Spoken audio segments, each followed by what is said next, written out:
દેવ દિવાળીનો પવિત્ર તહેવાર દર વર્ષે કારતક મહિનાની શુક્લ પક્ષની પૂર્ણિમાની તિથિ પર ઉજવવામાં આવે છે। આ વર્ષે દેવ દિવાળી પર સ્વર્ગની ભદ્રા છે। દેવ દિવાળીના નામથી જ જાણવા મળે છે કે દેવતા સાથે જોડાયેલી દિવાળી છે। તો ચાલો આજે જાણીએ કે શું છે દેવ દિવાળીનું મહત્વ અને આ દિવસે ખાસ શું કરવું જોઈએ। 15 નવેમ્બર શુક્રવારે કારતક મહિનાની પૂર્ણિમા છે। આ તારીખે દેવ દિવાળી કે જેને ત્રિપુરારી પૂર્ણિમા પણ કહેવામાં આવે છે। કાર્તિક પૂર્ણિમાના દિવસે નદી સ્નાન, દાન તેમજ દીવાઓનું દાન કરવાની પરંપરા છે। માન્યતા અનુસાર આ તહેવાર પર કરવામાં આવતી ધાર્મિક પ્રવૃત્તિઓ શાશ્વત પુણ્ય પ્રદાન કરે છે। અક્ષય પુણ્ય એટલે એવું પુણ્ય જેની અસર જીવનભર રહે। પૌરાણિક કથા અનુસાર ભગવાન શિવે ત્રિપુરાસુર રાક્ષસનો સંહાર કરીને દેવી અને દેવતાઓને તેના ભય અને આતંકથી મુક્ત કર્યા હતા। ત્યારે બધા જ દેવતાઓ અને દેવીઓ ભગવાન શિવની નગરી કાશીમાં ગયા હતા। ત્યાં તેમણે ગંગા સ્નાન કરીને શિવ પૂજા કરી દીવા પ્રગટાવ્યા હતા।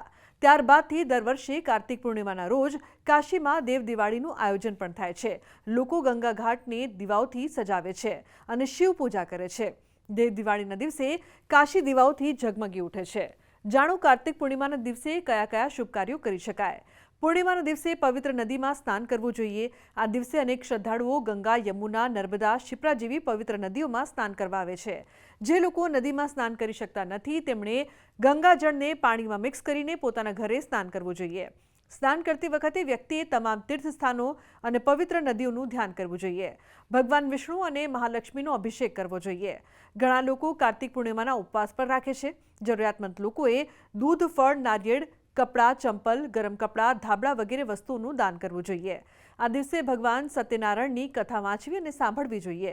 પૂર્ણિમાના દિવસે ભગવાન સત્યનારાયણ માટે ઉપવાસ કરવાની પરંપરા છે।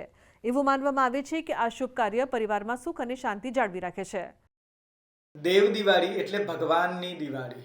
દેવી અને દેવતાઓ જે દિવસે પૃથ્વીલોક ઉપર આવે છે એને દેવ દિવાળી કહેવાય છે। કારતક માસની પૂર્ણિમાના તિથિના દિવસે આવનારો તહેવાર એને દેવ દિવાળી કહેવાય છે। વિશેષ કરીને આ દિવસે ધૂપ, દીપ, નૈવેદ્ય, લક્ષ્મીનારાયણની પૂજા, ભગવાન સદાશિવની પૂજાનો મહિમા છે। સત્યનારાયણની કથાનો વિશેષ કરીને મહિમા છે।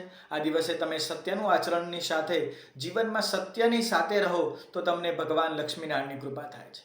ભગવાન સદાશિવની પૂજા એટલે કહેવાય ભગવાન શિવનું જ્યાં મોટા મોટા મંદિરો હોય એ જ સમયે પણ સાંજના સમયે ત્યાં આગળ દીવાબત્તી, ધૂપ વગેરે વિશેષ કરીને કરવામાં આવે છે।